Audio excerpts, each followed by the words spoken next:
You're listening to the Ctrl-Alt-Secure podcast, where we talk all things cybersecurity. I'm your host, Valentina Flores, CEO of Red Sentry. Welcome. Hey everyone, I'm Valentina Flores, CEO of Red Sentry. This is the Ctrl-Alt-Secure podcast, where we talk all things cybersecurity. And we have a pretty unique guest today. We have Richard Frederick, who has a pretty cool background and does some really cool stuff in the cyber world. We met at a conference recently, and we just started talking about digital footprint and cyber resiliency and just a lot of aspects that I think companies are really blind to. And he's doing some pretty cool stuff over at his company. So I asked him to come on today. So Richard Frederick, founder and CEO of Strategic All-Source Intelligence.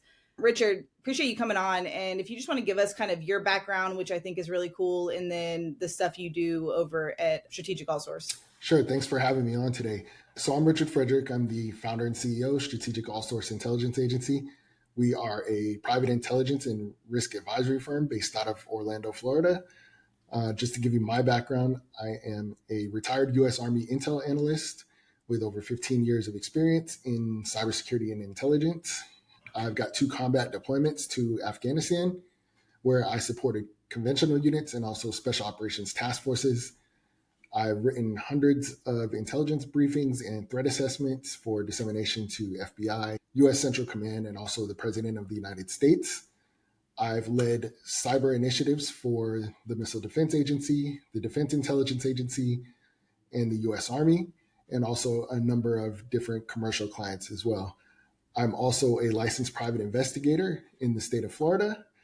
And with Strategic, so we specialize in open source intelligence analysis, social media exploitation, threat monitoring, cyber resiliency, and geopolitical risk intelligence. Cool. And Richard, appreciate you for service. And I think that's kind of why we kicked it off at first. And I think, your background is just really interesting. And I think it makes your role in this company moving over to the private sector really strong. And I think digital footprint, it's so frequently one of the ways that companies are hacked. And it's, for us, one of the fewest tests people get done with us as far as like social engineering and things like that. So I think it's really important that we talk about this today and just kind of open up everyone's eyes to what the risk is there and what all that actually means. So I guess let's start with kind of basic, what is digital footprint? Why does it matter? Sure. Kind of basic overview. So, digital footprint is essentially everything that's out there about you that's online. So whether you put that out there or whether it's just there. So that includes like social media posts, old photos, usernames, comments, public records, anything that you think even that you might have deleted, it's still there. The internet is essentially forever. And so from an intelligence and a cybersecurity perspective, so your digital footprint is essentially just like your shadow. And it kind of follows you and can be tracked and also weaponized against you. So what we see today is a lot of threat actors, whether they're cyber criminals or social engineers, they're all using some form of open source intelligence to build full profiles on individuals and organizations. And they're doing it much faster than they've ever done before. So, with AI and automation tools, someone can scrape a person's entire online history in a matter of minutes and kind of use it to impersonate or target them. So it's no longer just about passwords. Your exposure is just there.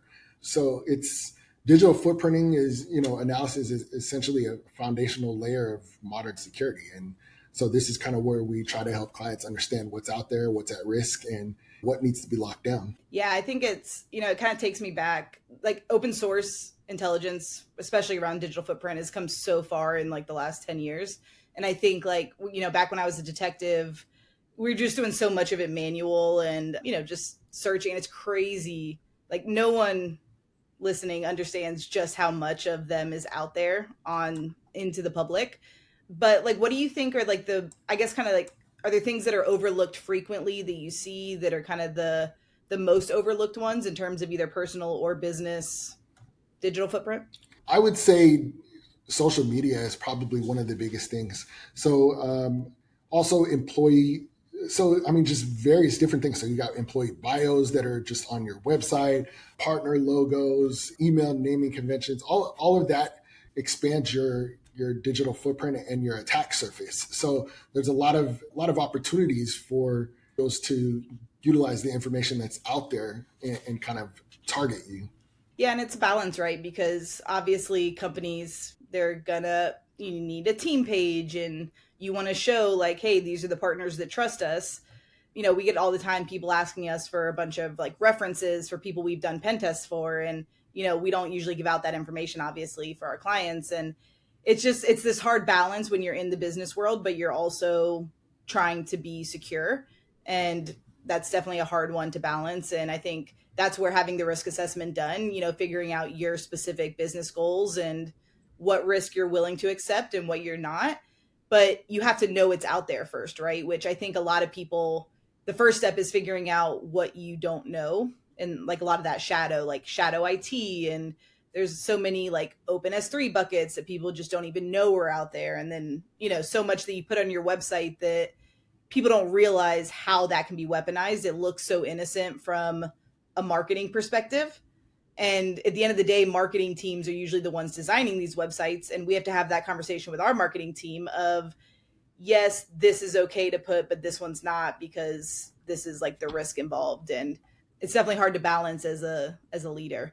So we talked about kind of how it impacts risk exposure.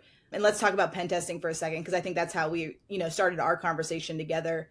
How does pen testing, specifically external pen testing, play a role in that? Sure. So external pen testing is great in terms of it allows you to get a feel for what your vulnerabilities are in your environment. And especially for like a small business or medium-sized business, pen testing is essential because you might not have a large in-house security team to be able to test all your vulnerabilities. So pen testing allows you to simulate a real-world cyber attack and without having to worry about actually having a cyber attack. So it kind of gives you a controlled, safe environment to check your open ports and services and public-facing login portals and your encryption and software, forgotten subdomains. All of this can be found in a pen test, which basically gives you an opportunity to see where you're vulnerable and then how urgent it is to kind of fix that. And so, what we do is we kind of add like a secondary layer of realism to that pen test. So, we kind of look at, your people, your tools, your processes, and how that could be used against you. Yeah. And I think for both your company and mine, it's that third party, that unbiased opinion coming in that's so important. There's people that have great teams of security teams and great pen testers in-house, but you can't truly test yourself, internally. Like you have to have that third party component. And I think that's where your services come in. And then ours as well is really just looking in. And it's not about like, hey, you guys are doing all this stuff wrong. It's giving you visibility into those things and going from there. And I know you do a couple different things with digital footprint. I know you do like the cyber resilience, and then you also do some social media exposure for like reputation management and things like that as well. So there's so much you can do with digital footprint. How should companies start kind of managing that? Should there be like a process internally? Should it come from the outside? Like how should they manage that digital footprint or start that process?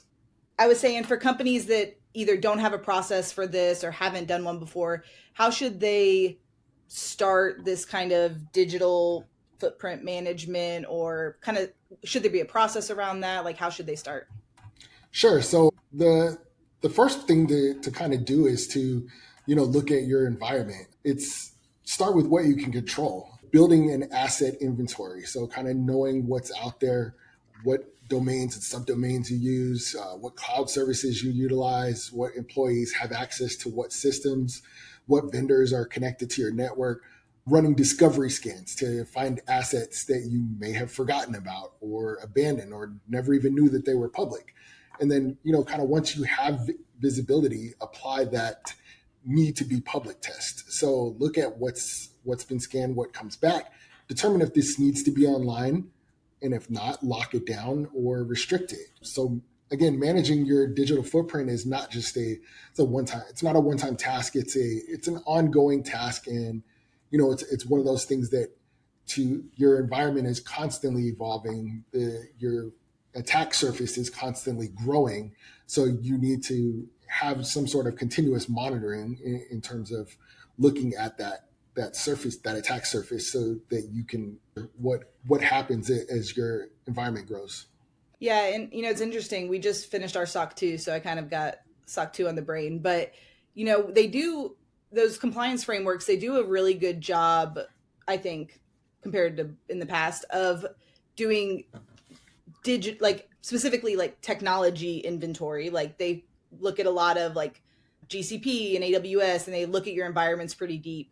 But on the people side, I really think that could be another component that's evolved over the next few years, because on the people side, there's really not much that compliance frameworks require. Like there's the security awareness training, which is just someone clicking through a PowerPoint. And then there's, background checks, and there's different pieces of that. But I do think doing, whether it's quarterly or monthly, or you start out annually, whatever that process is, to really take a look at your exposure and what your attack surface is beyond just your technology stack, I think is really important. To just kind of, you don't have to do it all at once, but just start somewhere, start the process, and evolve it over time. And how does cloud change anything? Does it, like cloud infrastructure? I know, it kind of changes where a lot of the technology components are of that. Sure. So it changes the game in multiple ways. The biggest thing is it expands your footprint pretty rapidly. So with every new cloud app that's out there that's connected to your network, it's creating new access points for your company. And a lot of times those access points are without centralized visibility. And then additionally, it's creating shared responsibility. So a lot of companies out there assume that the cloud providers handle all of the security functions related to their environment. But in reality, the customer is responsible for securing their configurations. So that's one thing that you see a lot as you kind of talk with different companies and kind of look at their environment, is that there's a lot of times there's misconfigurations. And that's due to just having that assumption that the cloud provider is providing the security and all of the controls and configurations surrounding it. But in reality, a lot of that falls on the customer. So, and you're in the cloud, your footprint is dynamic. It's constantly changing. It can literally change hourly. So, this is why traditional asset inventory typically isn't enough. You need some sort of continuous monitoring and visibility tools that can adapt to the pace of that cloud development. Can you hear me? I can hear you now. Sorry. Yeah, I think we're just having some internet. Okay. So we talked about tools, and I think that's a really important call out, because we talked about the tools the hackers are using, that they can just scrape everything and find everything about your company. What are some of the tools that we could use on the defensive side proactively to kind of get ahead of that? Are there consumer tools? How are they different than the hacker tools, I guess? But what should people be using in their tech stack to kind of help develop this program? Sure. So, tools are only part of the solution. Obviously, there are some great tools that are out there. So you got, things like Shodan and Senses and security trails, and even Have I Been Pwned. Those are all great tools for visibility, kind of give you an idea. They scan the dark web, they scan the clear web, and see what's publicly accessible about your organization. IPs, domains, leaked credentials, so on. But tools don't only tell part of the story. They give you the what. They don't really give you what matters or how that pertains to you. This is kind of where we come in, and we layer human analysis on top of what's been discovered to kind of help you filter out noise, identify high-risk items, and create a clear action plan to remediate that. And you can have all the tools in the world, but if you don't have anyone that can analyze the outputs, it's essentially like reading a foreign language. So, and then additionally, if you're looking at frameworks, I know we mentioned frameworks a little bit.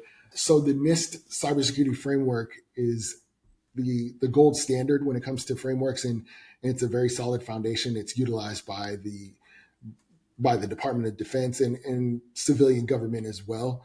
So that's that's a good place to start if you're looking for a solid framework to kind of measure up against. Yeah, no, that's a good call out. NIST assessments, I think, are getting more popular. I see more and more people coming to us asking for those. So hopefully that means people are taking it a little bit more seriously. I think what people don't realize is when they're looking like, so they assume hackers are doing, just running common passwords through, and they are like password 123 and admin and things like that. But then, I was just looking at like the most commonly used passwords today, and just it's so easy to go to Facebook and find someone's birthday, and the 2-digit month and the 2-digit year is I'll share that visual maybe with this podcast, but it's so easy to find a birthday, and that's so frequently part of a password. And then even just like pet names and kid names and all these security questions, like people don't realize that it's not just just because you have a unique password doesn't mean it's actually unique. It's very easy to find all those things on social media, and passwords and social engineering, those things are just the most common way hackers are getting in. So it's definitely important to see what you have out there personally, and then as part of a company looking to see what your employees have out there, both sides of the coin for sure. So I think as we wrap up, what is your I guess advice to anyone kind of starting out in this, if they don't know where to start or things that they might be doing, they might not be doing? What's kind of your advice to everyone starting on this journey? So kind of make it routine. So it should not be a reaction. It needs to be part of your daily routine. It needs to be part of your overall routine. So think of it like changing the oil in your car. It's something you do regularly to prevent bigger problems further down the line. So some ways you can kind of make this proactive is to set up scheduled scans or alerts for new assets that get tied to your domain. Add digital footprint reviews to your quarterly security meetings, and include footprint analysis in onboarding and offboarding processes. That's a big one. A lot of times when you onboard new people or, offboarding new people, you're not necessarily looking at some of those things tied to your digital footprint and how that expands. Monitor for newly exposed credentials or vendor risks even. So this kind of cadence helps you to catch issues early and before it's too late to kind of remedy. So the main thing I would say is to get in the habit of looking at your environment the way an attacker would. And that will kind of help you become far more resilient. Yeah, no, definitely get into the hacker mindset and see what you can find, kind of make it a game, see what you can find out on your company. And we've even set it up. I mean, obviously we're a team of hackers, so it's a little bit different, but we'll set up challenges and see who can get the farthest or who can find like the most dirt or something. And that's a really important call out to kind of get into that mindset. And, I know in the military, you guys push that a lot too, of really just understanding the opponent, and that really helps you develop your strategy. And that's our whole company, right, is getting into that mindset. So I think that's a good call out. Well, Richard, I appreciate it, and I'm gonna link all of Richard's information if anyone wants just to kind of meet up with him, kind of talk through if they're ready for a program like this or an assessment. I'll link out all his information, and I know he's really helpful just to talk to in general and connect with. And Richard, I appreciate it. Thank you so much. Yes, thank you so much, Valentina, for having me today. Enjoyed being on the podcast and getting to talk about digital footprinting with you. Awesome. Thanks, Thank Richard. you.